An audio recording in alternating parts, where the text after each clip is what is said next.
Hi everyone, welcome back to my channel. Today I am going to attempt to do a tutorial on these sewn pockets that I have two videos up showcasing. The ones that open at the top here, and then smaller ones that open like that. I have never done a tutorial via video, so hopefully all will go well.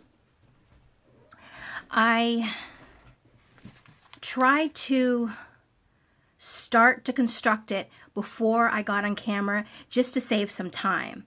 So what I did first was I chose the image that I want to be the front, and I chose this dragonfly image. And then once you have the image that you want to put on the front of your pocket, you need to cut the paper. I'm using pattern paper. I'm using coffee dyed paper, but you could easily use pattern paper if you wanted, book sheet paper, any types of paper. I just like the way that it looks when it's finished. So what I did, this obviously was a sheet of 8.5 by 11 paper, coffee dyed. I decided where I wanted my opening to be.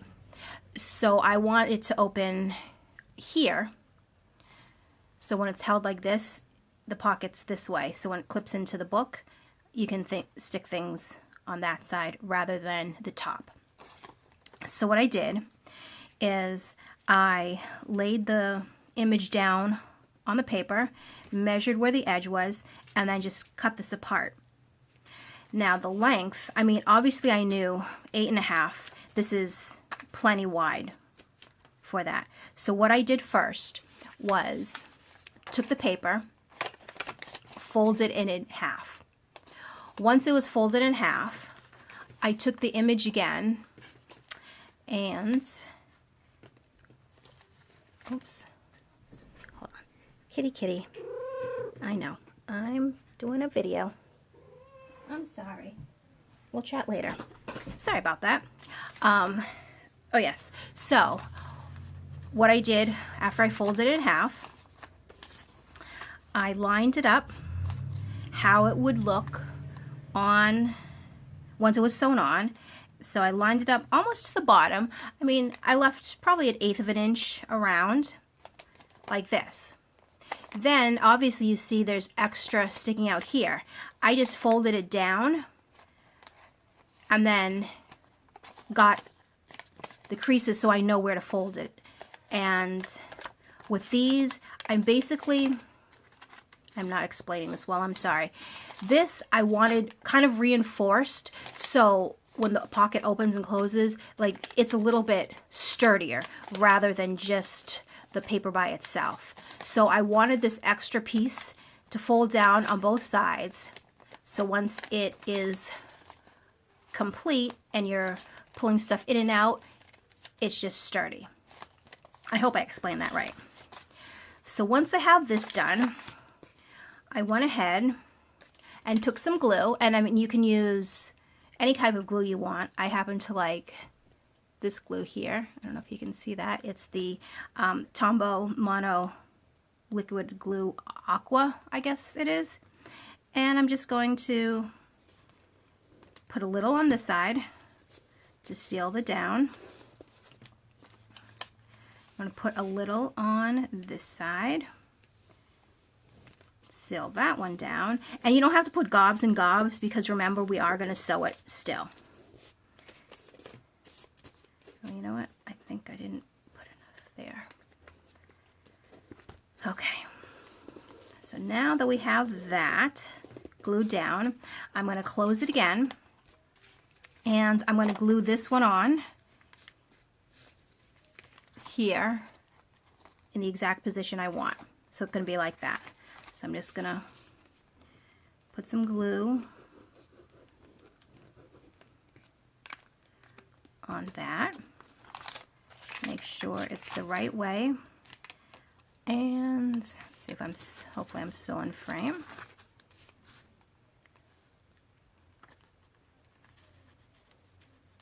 Just pop that down there. Okay, perfect. I'm just going to stop this just for a moment because I'm just going to go and dry it with my heat gun, and I'll be right back. Okay, so I'm back. I've dried both sides, and I made sure this was dried on. Now, the next thing we're going to do is we're going to sew down these two flaps. So first, what I'm going to do, and I'm going to unfortunately stop the camera while I'm doing it because my phone doesn't really go over to the sewing machine. But what I'm going to do is I'm going to run a stitch down this way, and I'm going to probably use the, I don't know what it's called, the one that goes, the zigzag stitch maybe? The one that goes back and forth. But I'm going to run one down this side here to hold this flap down. Then I'm going to turn it over. I'm going to run one stitch so it seals this one, or sews this one closed. All right, so give me one moment. Okay, so as you can see, I ran a stitch down this side and a stitch down this side. So those stitches are going to, are going to hold these flaps down. So that's why we only glued it a little bit. And I don't know what happened there, but good thing it's on the inside of the pocket. And I accidentally used this stitch. I thought it was on the other one, and then I pressed my foot on the little pedal, and I was like, oh no, too late. But you know what? That's okay, because that one looks cute too. All right, so we're almost done. So we have this glued on. We have these sewn down. Now we want to close our pocket. And this is where you need to just be careful, because you don't want to close this side. That's why I like to do these stitches first, so it kind of reminds me, oh, stop, don't do this side.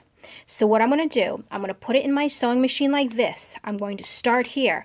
I'm going to go down, lift the needle, go down this side, lift the needle, go down this side, and then stop, because we've already done this one. So let me get that sewn, and I'll be right back. All right, so I'm back, and here's the finished product. As you can see, I started here, and I'll probably trim these a little bit more because they're sticking out a little bit, but some people like to leave them long too. I don't know, maybe I'll leave them. But I started here, did a single stitch this way, turned it, stitched down this side, turned it, stitched down this side, then I stopped because this is already stitched. And then here, you have the pocket. And this is how I make the paper pockets. And I'm sure there's a million ways to do them, but this is the way I sort of, with trial and error, figured it out, and I love it. It's super, super simple. I think everybody should give it a try. So, I hope that was helpful for everyone. Thanks for watching. Bye.